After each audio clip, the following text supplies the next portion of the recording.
हाँ मित्रों, कुलदीप भगत online classes में पुनः स्वागत है आपका। आज अपना जो टॉपिक होगा ये इम्पोर्टेंट टॉपिक है। इतिहास के अंदर संगम काल की अपन बात करेंगे। देखिए, जो संगम है इसे अपन गोष्ठी, सभा या परिषद कहते हैं। और दक्षिण भारत के अंदर चेर, चोल, पांडे शासकों के शासनकाल के अंदर इस प्रकार की सभाओं का आयोजन किया गया था और इन सभाओं के अंदर महत्वपूर्ण साहित्यों की रचना की गई थी। देखिए किस प्रकार से यहाँ से क्वेश्चन बनते हैं और किस प्रकार से अपन इसको समझते हैं। संगम साहित्य या संगम काल के बारे में बात होगी। देखिए, संगम है, आपको पता है, यह है संस्कृत भाषा का शब्द है। पहली बात तो ये, इसका जो अर्थ होता है मिलन, परिषद, गोष्ठी। मिलन, परिषद या गोष्ठी, ये इसका अर्थ है। नेक्स्ट अपन बात करते हैं तमिल भाषा का प्राचीनतम साहित्य। तमिल भाषा का प्राचीन साहित्य, तमिल भाषा का प्राचीन साहित्य है ये संगम साहित्य के नाम से जाना जाता है। संगम साहित्य के नाम से जाना जाता है। तीन राज्य थे, तीन राज्य, चोल, चेर और पांडे। इन शासकों का उल्लेख मिलता है संगम काल के अंदर। इसमें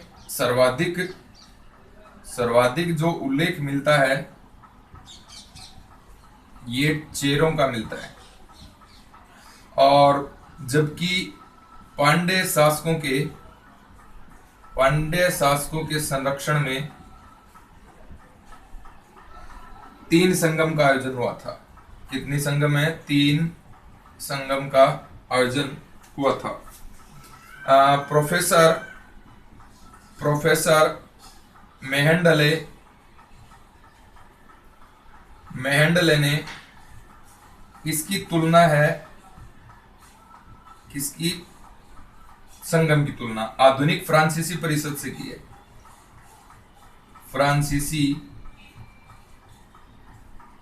आधुनिक फ्रांसीसी परिषद से इसकी क्या की गई है साहब? तुलना की गई है। आगे देखिए, आधुनिक फ्रांसीसी परिषद से इसकी तुलना की गई है। आगे अपन चर्चा करते हैं और क्या इसमें इंपॉर्टेंट बातें होंगी। देखिए, प्रथम संगम की बात करें पर, प्रथम संगम क्या है इसके अंदर इंपॉर्टेंट बात। प्रथम संगम के अंदर पांड्यों की राजधानी मदुरा के अंदर पहला संगम का आयोजन हुआ था। अध्यक्ष कौन था? ऋषि अगस्त्य। और पांड्य वंश के कितने शासकों ने भाग लिया था?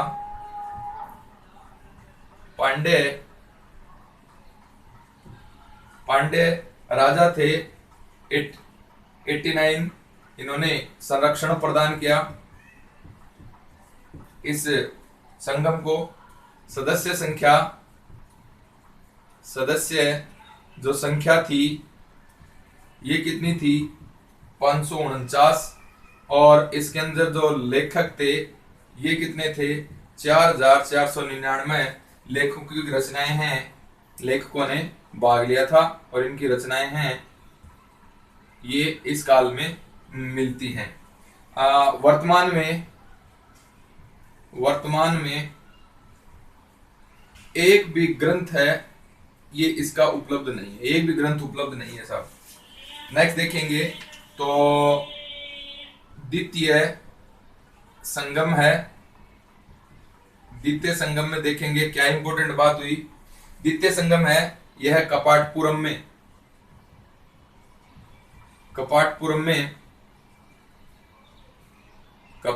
में हुई थी। अध्यक्ष है तोलकापियर।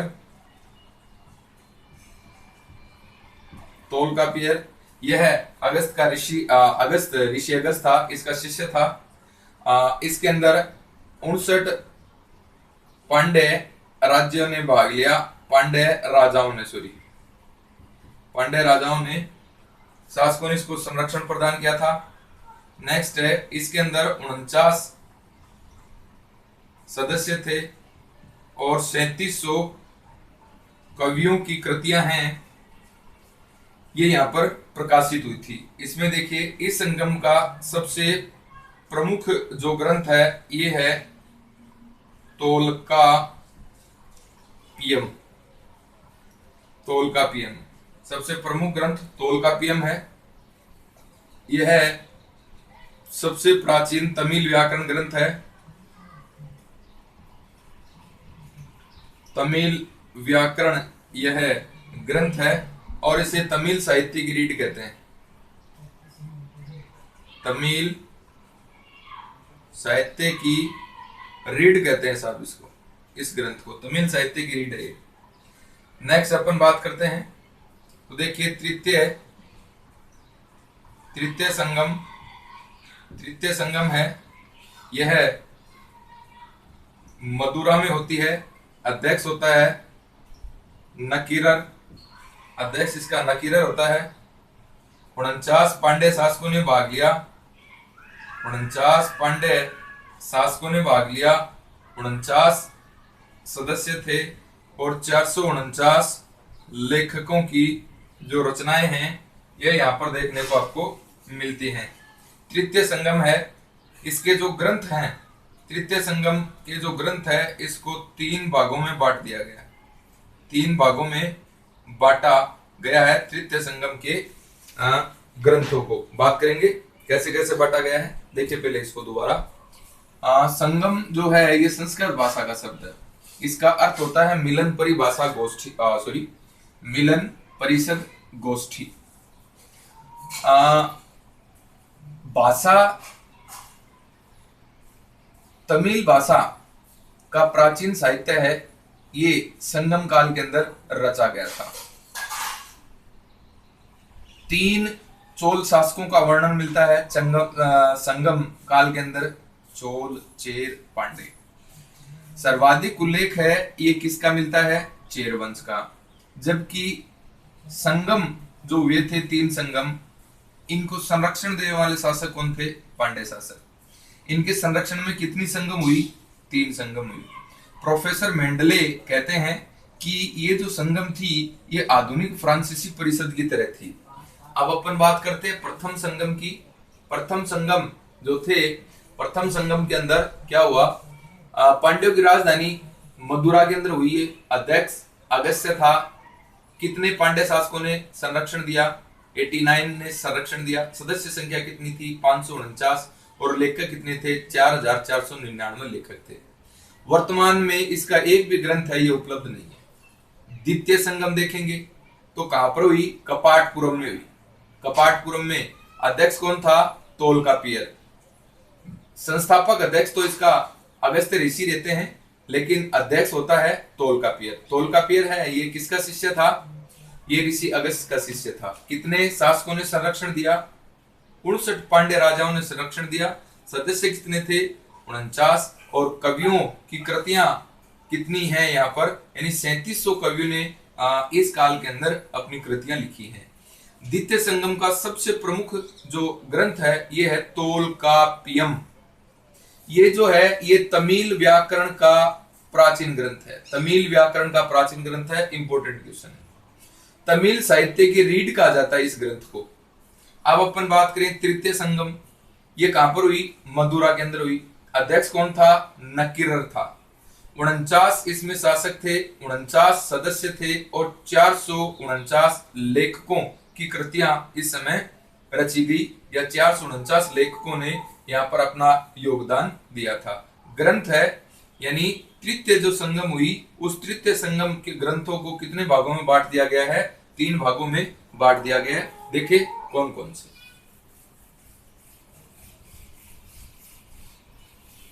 से हैं इनकी अपन बात करेंगे। कौन कौन से ग्रंथ हैं, देखिए तृतीय संगम है, इसके साहित्य को 3 भागों में बांट दिया गया है। पहला जो है ये है पत्तू पातू। पत्तू पातू यह है 10 गीतों का संग्रह, 10 गीतों का संग्रह है साहब, ये 10 गीतों का संग्रह। दूसरा जो अपन बात करें ये है एतू तोके। एतू तोके यह है 8 कविताओं का संग्रह, 8 कविताओं का संग्रह। नेक्स्ट अपन बात करें इसके अंदर एनानूर की रचना है। इन 8 कविताओं के अंदर देखिए, एक तो है एहनानूर, और एहनानूर की रचना है परनर के द्वारा करी गई, और एक दूसरी है पूर्णानूर। इस पूर्णानूर की रचना है मामलूनर ने की। नेक्स्ट देखिए मामलूनर है, मामलूनर इसकी रचना, ये जो तमिल कवि था, तमिल कवि मामलूनर है, यह तमिल कवि है जिसने अपनी कृति में मौर्यों की शक्ति का उल्लेख किया है, और दूसरा उल्लेख किया है नंद वंश के शासकों के संचित धन का उल्लेख किया है, संचित धन का उल्लेख किया है। इंपॉर्टेंट क्वेश्चन बनता है यह भी। आगे देखिए, आगे इसके अंदर कौन कौन सी और इंपॉर्टेंट बातें होंगी। ये तो हो गया आपका 2। तीसरा जो भाग हो गया, तीसरी संगम के साहित्य का, ये है पदीने किकणकू। पदीने किकणकू ये 18 लघु गीतों, 18 लघु उपदेशों का संग्रह है, 18 लघु उपदेशों का संग्रह है। इसके अंदर देखिए इंपॉर्टेंट बात बनेगी, इसमें तिरुवल्लुवर या तिरुवल्लुर का कुरल जो ग्रंथ है ये प्रसिद्ध है। इस कुरल ग्रंथ को तमिल साहित्य के अंदर लघु वेद कहा गया है, लघु वेद कहा गया है। नेक्स्ट है, इसे तमिल साहित्य का आधारभूत ग्रंथ माना गया है। तमिल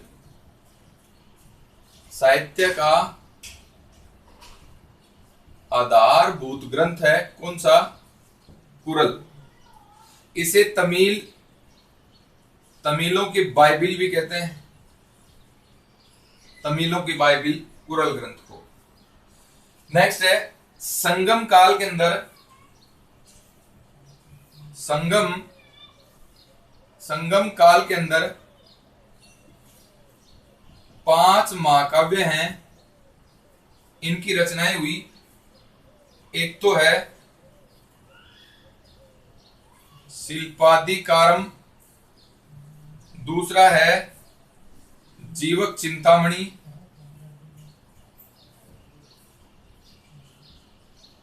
तीसरा है वलयपति, चौथा है कुंडलकेशी, और 5वां है मणिमेखले।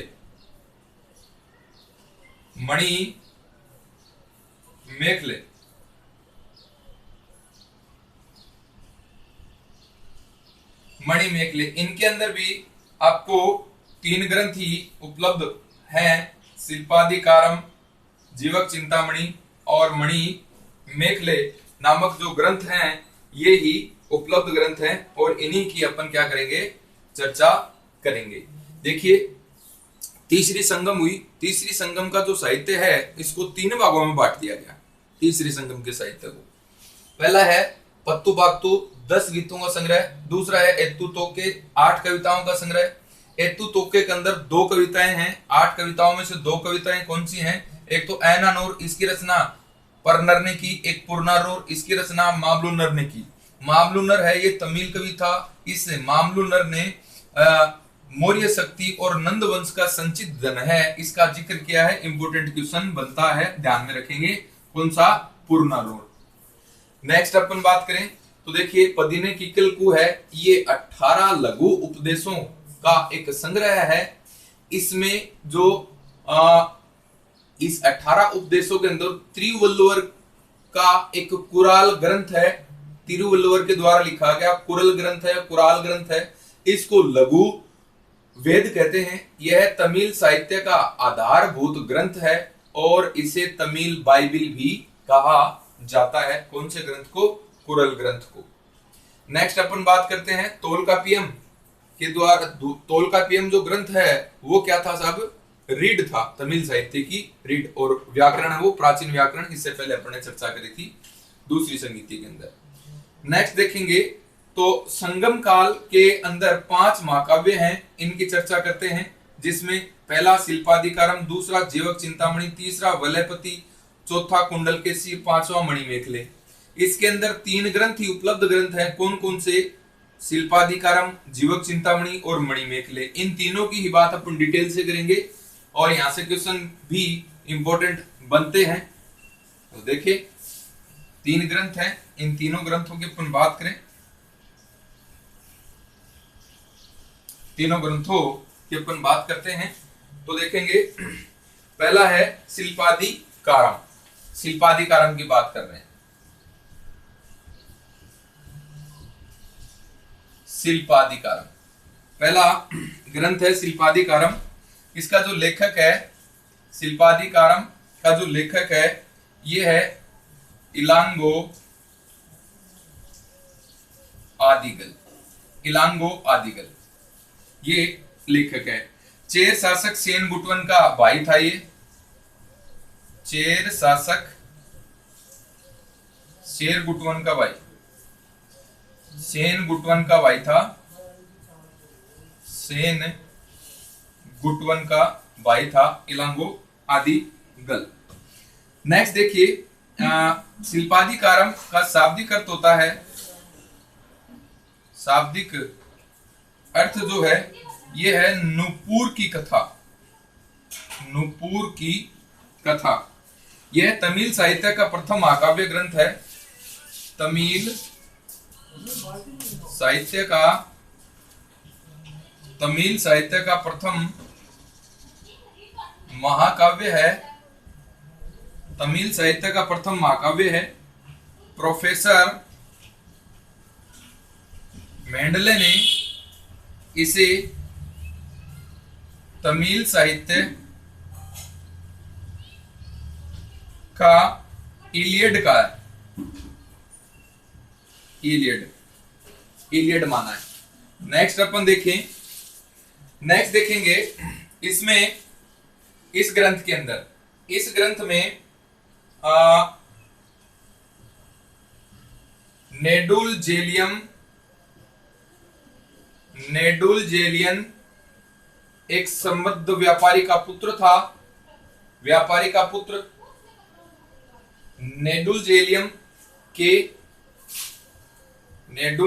के समृद्ध व्यापारी का पुत्र का नाम क्या था? केवलन। और उसकी पत्नी का नाम था कणगी। और एक वेश्या जो थी माधवी। इसकी कहानी है इसके अंदर। देखिए नेक्स्ट देखेंगे दूसरा है मणिमेखले।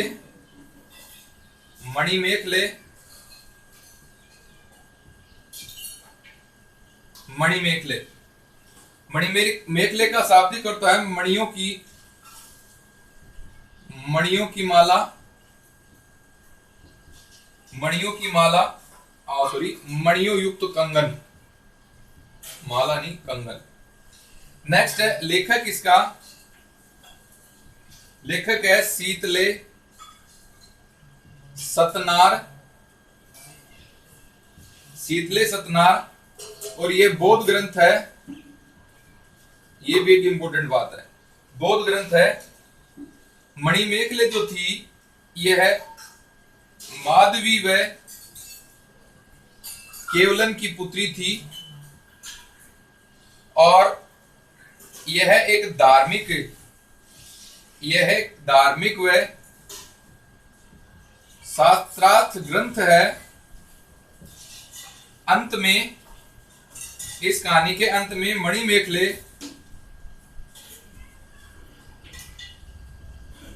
कणगी से प्रेरणा लेकर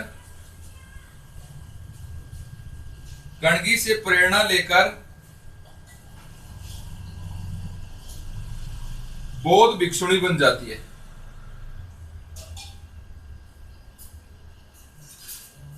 बौद्ध भिक्षुणी बन जाती है। देखिए, शिल्पाधिकारम की अपन बात करें तो लेखक है इलांगो आदिगल, जो चेर शासक सेनगुटवन का भाई था। शाब्दिक अर्थ है शिल्पाधिकारम का नूपुर की कथा। यह तमिल साहित्य का प्रथम महाकाव्य है, बहुत बड़ी बात है।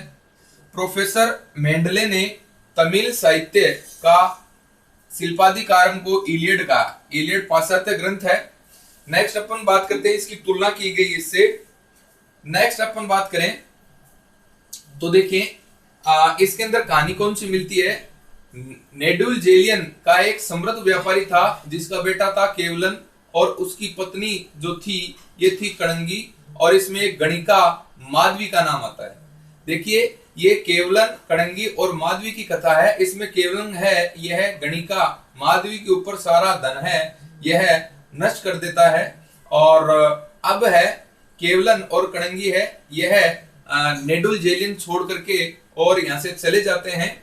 और अपन देखेंगे तो केवलन के ऊपर और नुपुर चोरी का इल्जाम लग जाता है। रानी के नुपुर चोरी का इल्जाम लग जाता है और राजा है इस केवलन को क्या दे देता है, मृत्यु दंड दे देता है। और फिर कणंगी है, यह अपने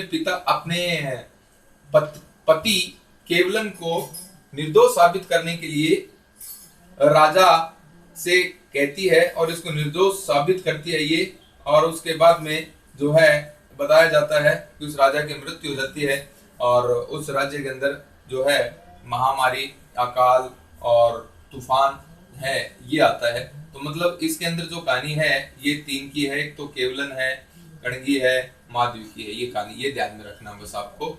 और इसे जो है शाब्दिक अर्थ नुपुर की कथा है, पहला महाकाव्य है, और मेंडले ने इसको इलियड कहा। अब अपन बात करें मणिमेखले। मणिमेखले है, इसका शाब्दिक अर्थ होता है मणियों युक्त कंगन। लेखक इसका शीतले सतनार है और ये जो ग्रंथ है बौद्ध ग्रंथ है। माधवी व केवलन की पुत्री की इसके अंदर कहानी है, उसकी संघर्ष भरी कहानी है। यह ग्रंथ है धार्मिक व शास्त्रार्थ ग्रंथ है। इसके अंत में इस ग्रंथ के अंदर जो मणिमेखले है यह अंतिम में कणगी से प्रेरणा लेती है और क्या बन जाती है, बौद्ध भिक्षुणी बन जाती है। और प्रोफेसर मेंडले ने इस ग्रंथ की तुलना है ये किससे करी है, ओडिसी से। ओडिसी ग्रंथ है, यानी प्रोफेसर मेंडले ने मणिमेखले को क्या कहा है, तमिल साहित्य का ओडिसी का है। तमिल साहित्य का क्या कहा है, ओडिसी का है। ध्यान में रखनी है बात। नेक्स्ट देखिए, तीसरा जो ग्रंथ है, तीसरा ग्रंथ देखें, तीन ग्रंथों की बात कर रहे थे। तीसरा ग्रंथ है जीवक चिंतामणि। जीवक चिंतामणि, जीवक चिंतामणि। जीवक चिंतामणि का जो लेखक है, जीवक चिंतामणि का लेखक ये है आपका तिरुकदेवर। ये जीवक चिंतामणि का लेखक है और जैन ग्रंथ है। ये जैन ग्रंथ है। और देखें इसे बुक ऑफ मैरिज कहते हैं, यानी विवाह की किताब। और इसी को ही विग्रह की पुस्तक भी कहते हैं। नेक्स्ट देखिए, संगमकालीन राजवंशों की अपन बात करते हैं। संगमकालीन राजवंश देखेंगे। राजवंशों में सबसे पहले देखें चेर। वर्तमान आधुनिक केरल में, वर्तमान आधुनिक केरल है, ये इनका क्षेत्र था। इनकी जो राजधानी है ये है वांजी, राजधानी वांजी या कुरियूर। नेक्स्ट है द्वितीय राजधानी है, ये इन्होंने बनाया तोंडीगो, द्वितीय राजधानी तोंडीगो बनाया। राज्य चिन्ह है, ये इनका है धनुष, राज्य चिन्ह धनुष है। यहां पर शासक है उदयनजेरल शासक है, प्रथम शासक है इस वंश का, प्रथम शासक है। इसने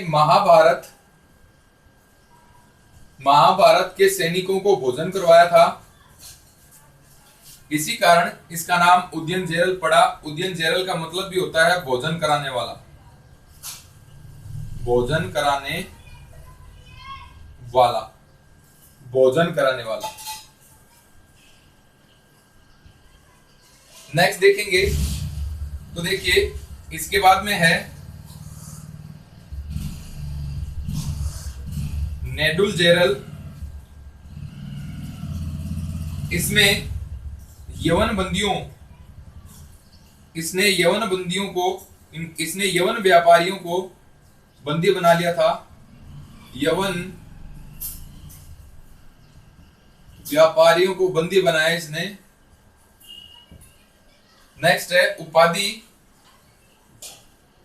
उपाधि जो थी इसकी, ये थी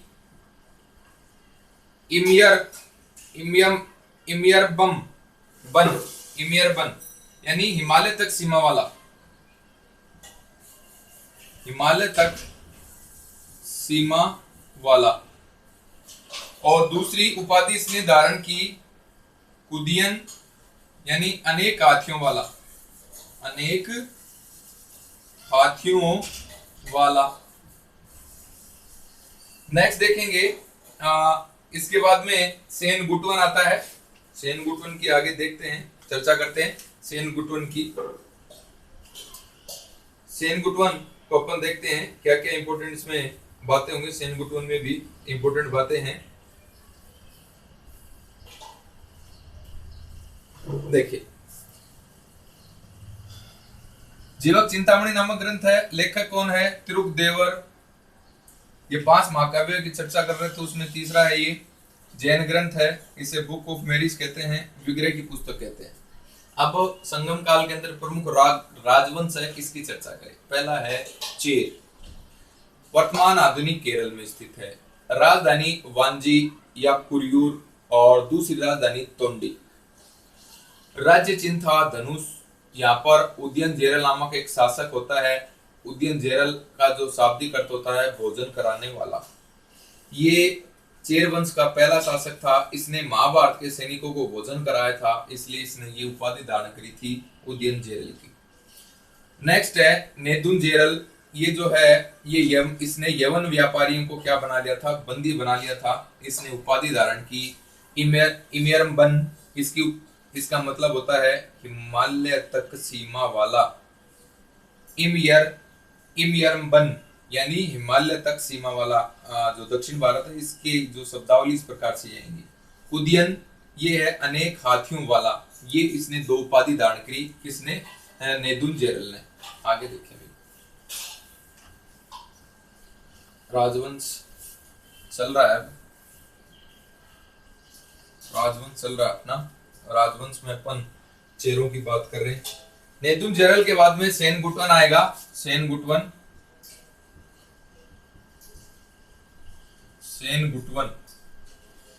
गुटवन है, इसे लालचेर कहते हैं, लालचेर। और लाल चेर इसका नाम है। यह चेरों का महानतम शासक था, महानतम शासक है चेरों का। नेक्स्ट देखेंगे उपाधि इसकी अधिराज, अधिराज इसकी उपाधि है। नेक्स्ट है शिल्पाधिकारम के अनुसार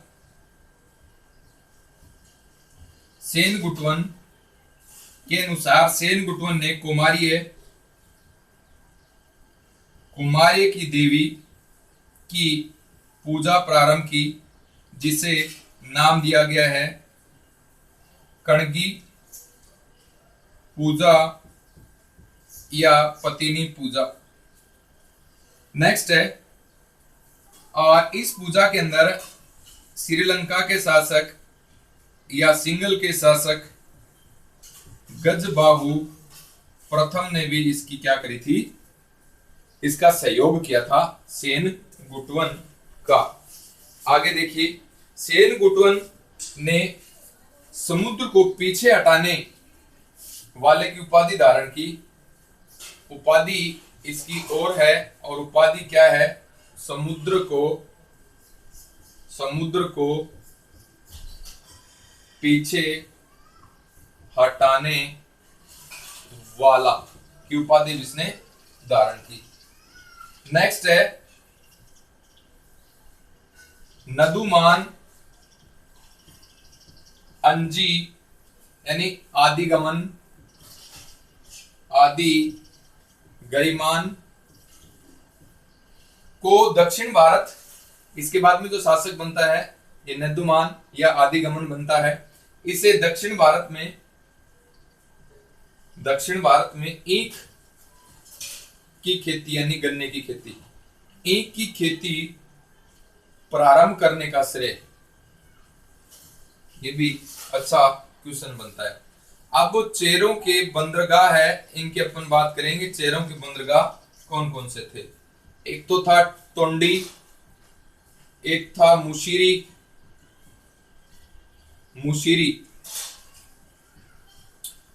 को मुजरिस कहते हैं। नेक्स्ट है बंदर, नेक्स्ट है नोरा यानी कन्नौरा, नेक्स्ट है नेलसीड़ा, नेक्स्ट है करूर यानी वांजी। ये संगम वंश के प्रमुख बंदरगाहों में थे। इनमें सबसे जो प्रमुख बंदरगाह था, इनमें सबसे प्रमुख बंदरगाह था चेरों का, ये था बंदर। और चेरों की एक लिपि थी, लिपि को कहते थे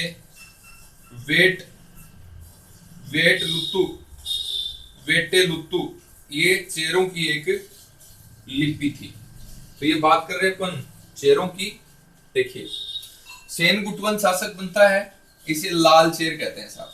महानतम शासक था इस वंश का। उपाधि इसने अधिराज की उपाधि धारण करी, और एक उपाधि और धारण करता है समुद्र को पीछे हटाने वाला।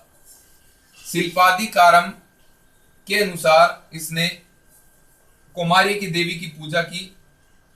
इसी कुमारी की देवी को कणगी पूजा या पत्नी पूजा के नाम से जानते हैं। श्रीलंका का गजबाहु है, ये भी इसमें इसका सहयोग करता है। सेनगुटवन के बाद में शासक बनता है आदिगमान या इसको नदुमान अंजी कहते हैं, और इसने दक्षिण भारत में सबसे पहले ईख की खेती है इसको प्रोत्साहन दिया था, प्रारंभ की थी। ईख का मतलब गन्ना। यहाँ के जो बंदरगाह थे इस वंश के कौन कौन से? तोंडी, मुशीरी को मुजरिस कहते थे, बंदर, नोरा को कन्नौरा कहते थे, नेलसीड़ा, करूर को वांजी कहते थे। इसमें सबसे प्रमुख बंदरगाह जो इनका था ये था बंदर, और इनके द्वारा एक लिपि का प्रयोग किया जाता था जिसे वेट्टेलुत्तु कहा जाता था। लिपि का नाम क्या है? वेट्टेलुत्तु। नेक्स्ट देखिए, ये बात होगी चेरों की। चेरों के संदर्भ में इंपॉर्टेंट बातें होंगी। इसके बाद में अपन जो बात करेंगे वो है चोल। चोल देखें आप, चोल। चोलों की बात करेंगे, संगम कालीन तीनों प्रधान राज्यों में सर्वप्रथम चोलों का उदय हुआ। सर्वप्रथम उदय हुआ चोल वंश का। सर्वाधिक शक्तिशाली था, सर्वाधिक शक्तिशाली जो राजवंश था या राज्य था, चोल था। राजधानी थी उरैयूर, और बाद में इनकी राजधानी है, यह है कावेरी पत्तनम बनती है। बाद में राजधानी कावेरी पत्तनम को ही पुहार कहते हैं, या पुहार आ जाए या कावेरी पत्तनम आ जाए, एक ही बात है। इनका जो प्रतीक चिन्ह था, ये था बाघ, प्रतीक चिन्ह बाघ था। इस वंश के अंदर करिकाल नामक एक शासक हुआ है। करिकाल का अर्थ होता है जले हुए पैरों वाला। जले हुए पैरों वाला। चोलों का सर्वाधिक शक्तिशाली शासक था, सर्वाधिक शक्तिशाली यह राजा हुआ। कावेरी नदी पर बांध बनाया। कावेरी नदी पर क्या बनाया? बांध बनाया, और इसी बांध से सिंचाई हेतु किसका प्रयोग किया? नहर का प्रयोग किया, नहर का। नेक्स्ट है श्रीलंका यानी सिंहल द्वीप। श्रीलंका पर इसने आक्रमण किया, यहां से 12,000 लोगों को बंदी बनाकर लाया, और इनसे क्या काम करवाया? पुहार बंदरगाह के निर्माण में इनका सहयोग लिया। नेक्स्ट है करिकाल को 7 सुरों का ज्ञाता भी कहते हैं। करिकाल को 7 सुरों का ज्ञाता भी कहते हैं। नेक्स्ट है, यह ब्राह्मण धर्म का अनुयायी था। ब्राह्मण धर्म का अनुयायी था और राजकीय धर्म घोषित कर दिया था इसने। नेक्स्ट है, इसने एक युद्ध किया और युद्ध है वेणी का युद्ध। कौन सा युद्ध है? वेणी का युद्ध। करिकाल व पांडे, करिकाल ने पांडे व चेर सहित 11 राजाओं को पराजित किया था, 11 राजाओं को हराया था। एक युद्ध होता है वाहे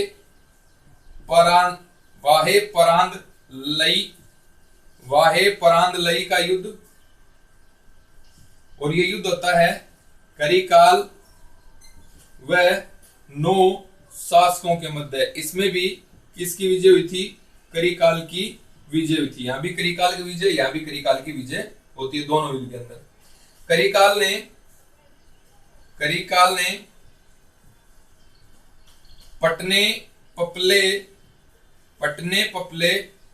पट्टिन पपले पुस्तक के लेखक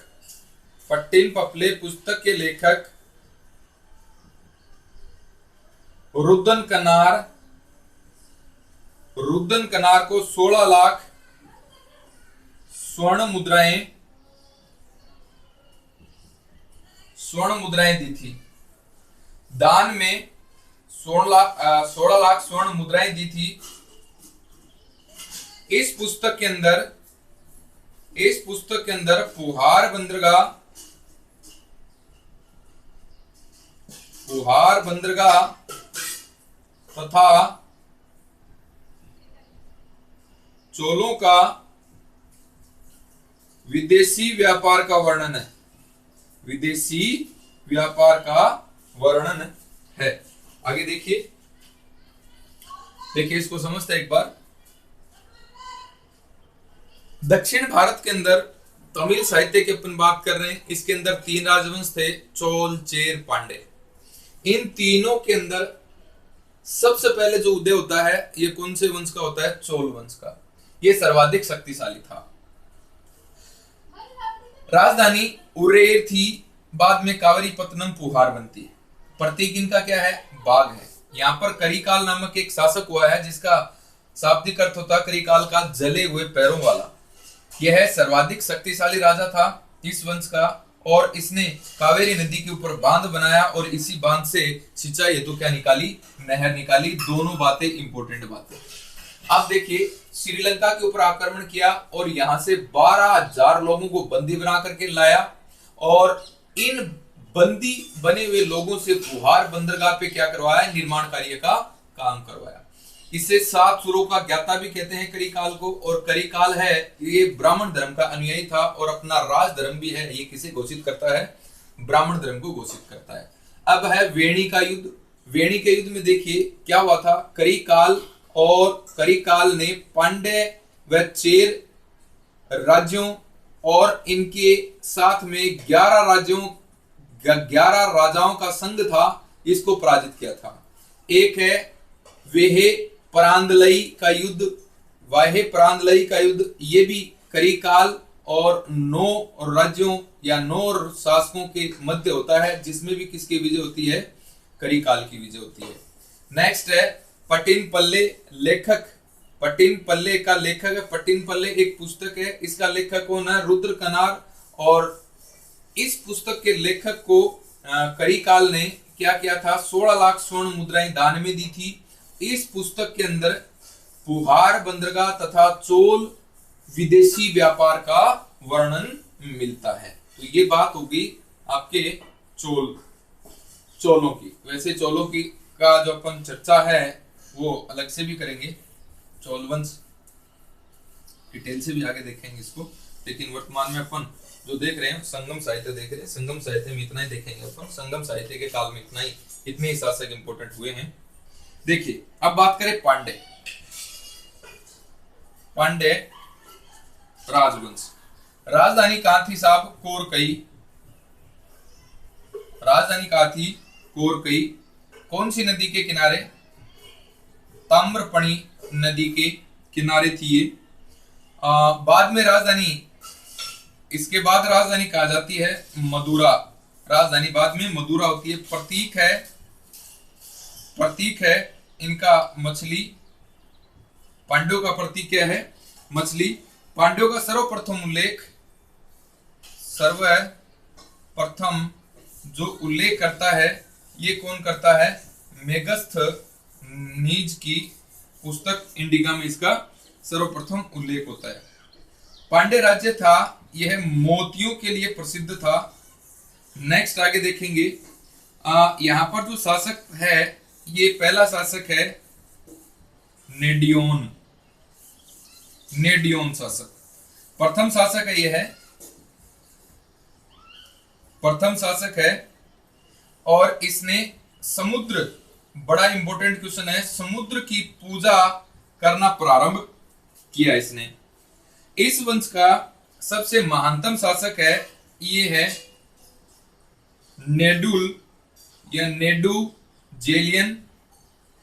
नेडुजेलियन। इस वंश का सबसे महान शासक है, पांड्यों का सबसे महान शासक है।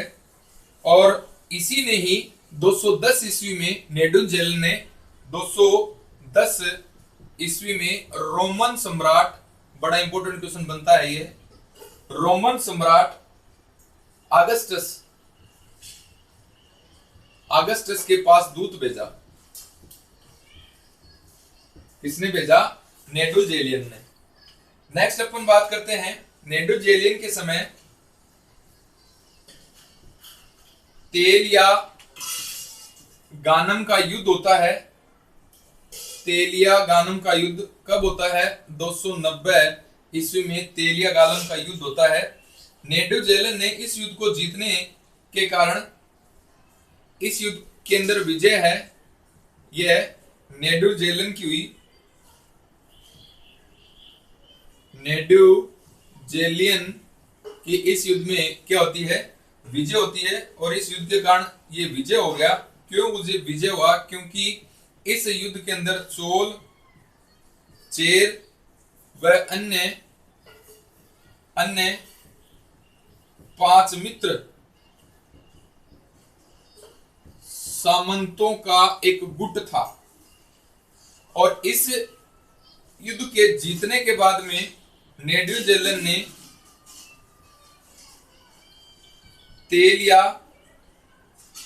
तेलियाल गनम की उपाधि धारण की। तेलियाल गनम की उपाधि है, यह किसने धारण करी थी? नेडुजेलन ने। देखिए पांड्यों की बात करें, इनकी पहली राजधानी है ये कोरकई थी। कोरकई कौन सी नदी के किनारे है? ताम्रपणी नदी के किनारे। बाद में राजधानी कौन सी बनाई? मदुरा बनाई। प्रतीक चिन्ह क्या है? मछली है। सर्वप्रथम उल्लेख है ये कौन करता है? पांड्यों का मेगस्थनीज करता है इंडिका में। पांड्य जो राज्य था किसके लिए प्रसिद्ध था? मोतियों के लिए। मदुरा जो है मोतियों के लिए प्रसिद्ध था। यहाँ पर पहला शासक जो होता है नेडियोन होता है।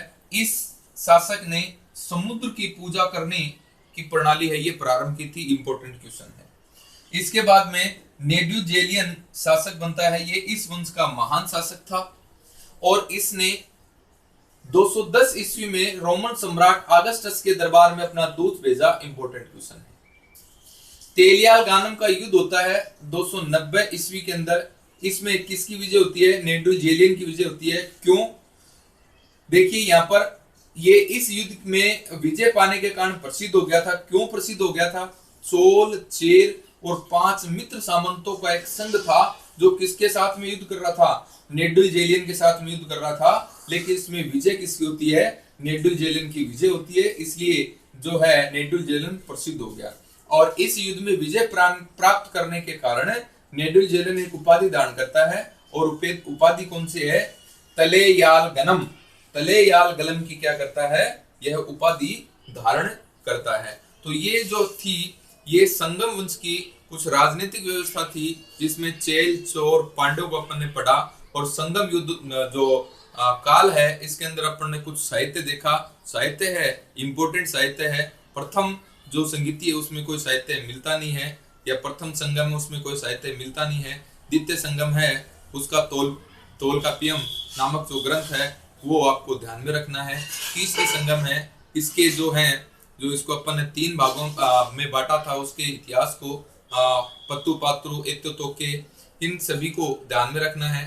फिर 5 महाकाव्य आते हैं। 5 महाकाव्यों के अंदर जो है जीवक चिंतामणि, मणिमेखले, शिल्पाधिकारम जो ग्रंथ हुए हैं इनके बारे में इंपोर्टेंट और बारीकी से बात ध्यान में रखनी है। यहाँ से 101% एग्जाम में क्वेश्चन पूछे जाते हैं मित्रों। तो ये जो बातें थी ये आपकी संगम काल के बारे में बातें थी। अगला जो अपनी क्लास होगी वो है संगम काल का जो है ये अपन देखेंगे। संगम काल की आर्थिक व्यवस्था, राजनीतिक व्यवस्था और धार्मिक व्यवस्था, इसके बारे में अपन बात करेंगे। धन्यवाद।